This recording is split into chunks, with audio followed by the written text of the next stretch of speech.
All right, folks, let's get straight to business. What's happening? I'm on BetUS. We're going to do some method of victory. Some of you guys been asking me for it, so let's get straight to it. You're going to go down to martial arts here, go to props, go to select all, and display selected. So now we're going to go to the props page on BetUS. Use promo code Iceman. You already know. So Omar Gadziev, Abu Bakr Nurmagomedov, that's the first thing I see here. So I haven't actually seen any of these props yet, so I might be surprised at you guys when I see some of these. So I think this fight's going the distance, minus 190. Odds makers think it is too. I don't know if Nurmagomedov's going to win this fight, but I do think it's going to go the distance. Zubaira Almeida, I might stay away from that one. That one's a tough one. Now, Makhachev Oliveira, everyone's assuming this fight is going to be ending in a finish. I took Islam Makhachev, and I would not be surprised if Islam Makhachev wins a decision in this fight, believe it or not. Islam Makhachev could easily dominate Charles Oliveira in the grappling, but not be able to submit him because Charles Oliveira does have good jiu-jitsu. Now, I have seen Oliveira get submitted before, and I would not be surprised if Islam Makhachev does submit him because he is that good of a grappler. But Charles Oliveira, great jiu-jitsu himself, so he might be able to defend the submissions and, Islam just dominate position, grind out the decision. I can see that. Plus 400, not bad. Pretty good odds for that. Now, if Oliveira wins, obviously he's probably going to win by finish. Definitely the better striker out of the two. Islam by far the better grappler. Charles Oliveira, I think he's the better striker. But Islam, no slouch on the feet either. He's been doing this long time. And they're always, they keep saying Charles Oliveira has, he's fought the bigger names. Islam hasn't fought anybody. Number one, that's not his fault. No one wants to fight this guy. He's probably one of the most, ducked guys at lightweight. And not the fact that no one really wants to fight him, but there's a reason why he's a favorite, I think. I just don't think it matters for guys like this guy. He's been fighting since he's 4, this guy's born for this. I think it's Islam's time. He's going to dominate this division for a long time. And, I think his hardest fight in this division is Gamrot. I think Gamrot, being an ADCC 2019 veteran, he's grappled. He's a really good grappler himself, so that could cause Islam some problems. But Islam by decision, not bad, plus 400. Islam by submission or decision, plus 140. That's not a good bet, even though I think that could happen. Now, Darius Gamrot, this is a great fight. I think people are sleeping on Gamrot a little. I don't think they understand how good Mateusz Gamrot really is. I took him to beat Sarukian, and I was iffy on that one just because how good Sarukian is. And then he looked really good. Gamrot just dominated Sarukian. And I think he's going to crush Beneil Dariush. And I wouldn't be surprised if he finishes Beneil Dariush, believe it or not. Plus 250 for those odds. Not bad. Not bad at all. Beneil Dariush, looks like he's a little old. I know he's not that old, but this guy's gray hairs everywhere. And I don't know. I think I wouldn't be surprised if Gamrot finishes him for those odds. Pretty good. Now, Muhammad Makhachev, Malcolm Gordon, only, he's such a big favorite. It's only worth taking him in the first round, plus 160. Not bad. He does have a lot of first round finishes, Muhammad Makhachev, and he does come out really fast, so I wouldn't be surprised. TJ Dillashaw, Aljamain Sterling. TJ Dillashaw by decision, plus 300. That's pretty nice. Sterling by decision, plus 115. So they assume Sterling's going to be able to, take TJ Dillashaw down because,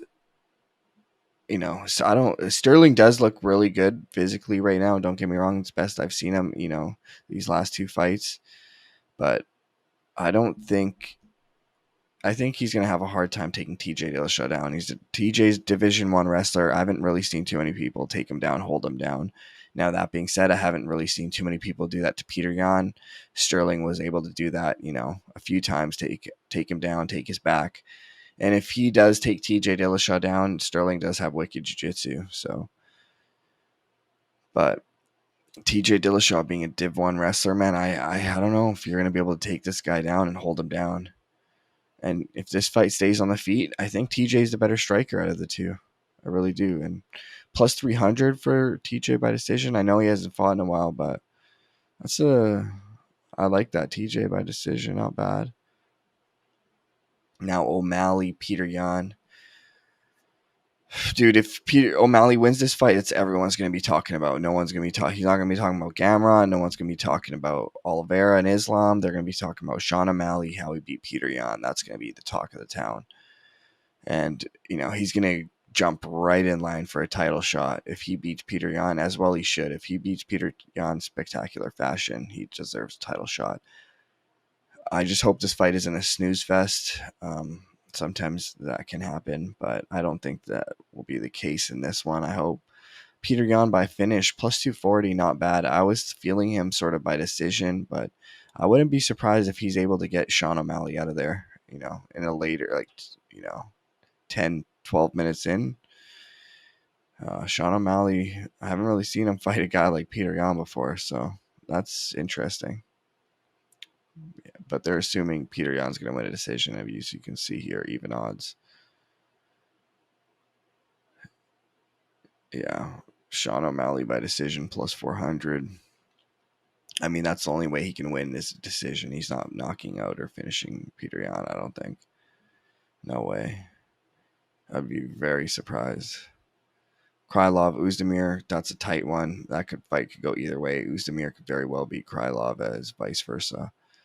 Krylov probably the better grappler out of the two. Uzdemir, heavier hands for sure. And, maybe the better striker of the two. Armin Petrosian, AJ Dobson. When I first seen this, I was like, Armin Petrosian round one. That's what I was feeling. Plus 300. Not bad. Yeah, not bad at all. What was the last one? Okay, Muhammad Brady. So let's get this out there. Bilal Muhammad will not be able to finish Sean Brady. He's not going to submit Sean Brady, and he's not going to knock out Sean Brady. And he doesn't have the greatest ground and pound either. So, fight to go distance minus 250. They're assuming Sean Brady's not going to be able to finish Bilal Muhammad either. Which I don't know. Sean Brady he could finish Bilal Muhammad, but Bilal Muhammad, I've seen him get rocked before, but he's a tough dude. 3-rounder. Yeah, Sean Brady by points, plus 125. Not worth it, to be honest. You're almost better off just taking him to win straight up, because he could very well finish Bilal Muhammad. If this fight ends in a finish, it's probably because Sean Brady finished Bilal Muhammad. But yeah, those are your method of victories. Let me know what you guys think. Everyone's, super. A lot of people think Charles. A lot of people think Islam. This fight could go either way. So that's going to be interesting to see. This drives me nuts. This fight is 11 a.m. The main card starts at 11 a.m. Early prelim 7 a.m. Which I'm watching all the fights, so I'm gonna have to be up at 7 a.m. Just unfortunate how they're not catering to their biggest pay-per-view market, which is the North American market. North America buys the most UFC pay-per-views, which means that tells me the Sheikhs just pulled out the bag and we're like, hey, we don't want to stay up till like 4 a.m. like we did for the last UFC event, and we want it at this time. And UFC was just like, okay, because they got the money to buy it, right? So they're definitely catering to them, unless they're also catering towards like the Russian or Brazil market for hoping they buy pay-per-views for Oliveira, and Russia obviously for Islam. But who knows? But that's definitely going to lose a lot of money from that North American pay-per-view buy starting the event so early like this, because I don't know how many people are going to be tuning in on a Saturday. But yeah, man, good luck. This is going to be the big one. Out.